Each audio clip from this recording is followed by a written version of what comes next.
Well, while most of the world is worrying about the coronavirus, a standoff is playing out in the South China Sea with the governments of Malaysia, China and Vietnam at odds over oil and gas fields. There have been numerous air, sea and militia reinforcements that have been vying to stake their claim in the disputed waters. Let's find out what's going on. Richard Heydarian is a political analyst and academic. He joins us from Manila. Richard, lovely to have you on the program again. This standoff has been going on out of the public eye. What sparked it? Well, this is a very interesting case of what you can call a twilight war or a stealth conflict among not two but multiple countries, including two Southeast Asian countries who are supposed to be actually in solidarity with each other amidst China's assertiveness in the South China Sea over the past decade or so. Now, what has happened over the past few months is that quietly Malaysian government, until recently under Prime Minister Mahathir Mohamad, has pushed ahead with energy exploration activities, including within areas that Vietnam and Malaysia agreed back in 2009 not to essentially unilaterally develop or change the facts on the ground.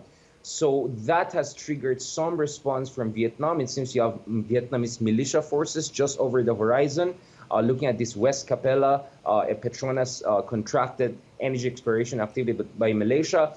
But Malaysia has been digging in. It has deployed its own guided missile destroyer and multiple patrol vessels. And more interestingly, what you see is also the Chinese are coming to the picture by deploying their own monster Coast Guard ships into the area, raising concerns about three-directional conflict between Malaysia, Vietnam, and China. So on one hand, you see Malaysia is becoming much more assertive about its claims in the South China Sea in ways it has not been for a very, very long time. And this is quite consistent also with Prime Minister Mahathir going after China when it comes to issues concerning Belt and Road Initiative and so-called debt trap. So you see Malaysian assertiveness both in pushing back against odious investments by China, but also now against Chinese claim. But the problem here is that Malaysia is also hitting into its supposed consensus and solidarity with Vietnam. So that's creating another area of tension. But what's very clear here is that we see very limited tolerance by China for any energy exploration activity by any of the claimant states within the areas of 9-line, which cuts into 85% of the South China Sea, even though that area has been nullified. The claim of China in that area has been nullified by the Philippine Arbitration Award in 2016. Perhaps the Malaysians or even the Vietnamese are trying to gain more confidence, and perhaps they're invoking the Philippines Arbitration Award to convince themselves that they have to confront China, while interestingly, the Philippines under President Duterte has become the more China-friendly country in this part of the world. Yeah, and it's interesting that you point out, of course, it was under Malaysia's Mahathir. He's now gone for the moment, so it'll be interesting to see. Yes, it could go back to that sort of support of China. But is China taking advantage of the situation, or how should we see the way it has responded very emphatically staking its claim here?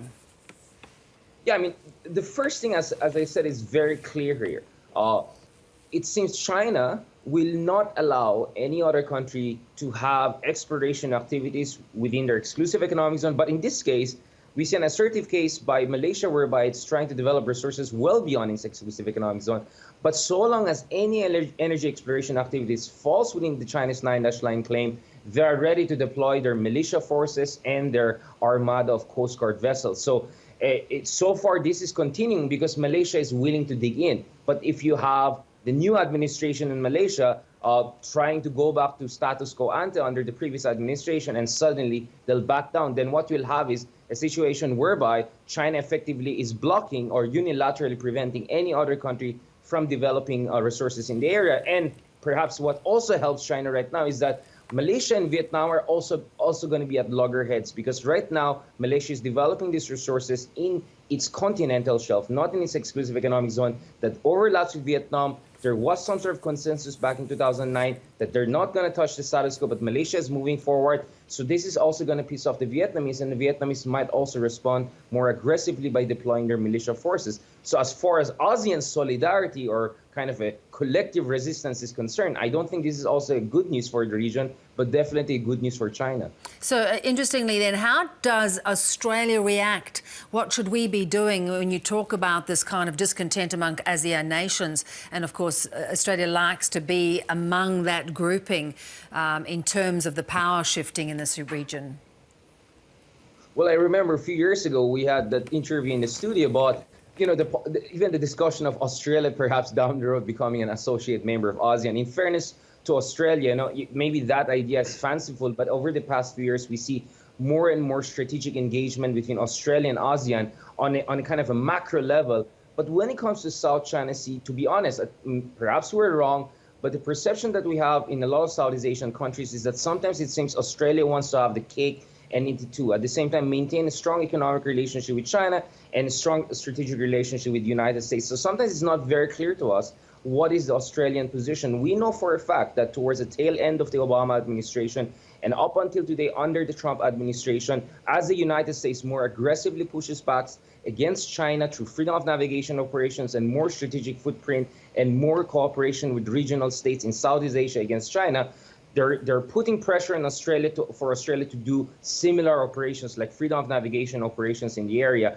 Australia seems to have been doing aerial patrols, but we don't see anything close to a kind of a freedom of navigation operations in the area. So so the concern in Southeast Asia perhaps is that it's not very clear to us where Australia really stands on South China Sea in terms of actual commitments on the ground. We know that formally and diplomatic and legally, Australia, for instance, believes in international law and believes in the Philippines arbitration award in 2016.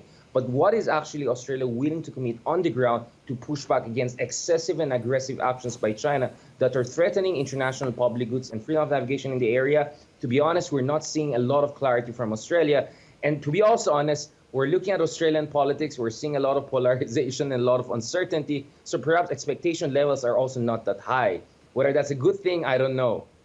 Richard, I think that's something many are pondering. Good to talk. Thank you. Pleasure. Richard Heydarian there.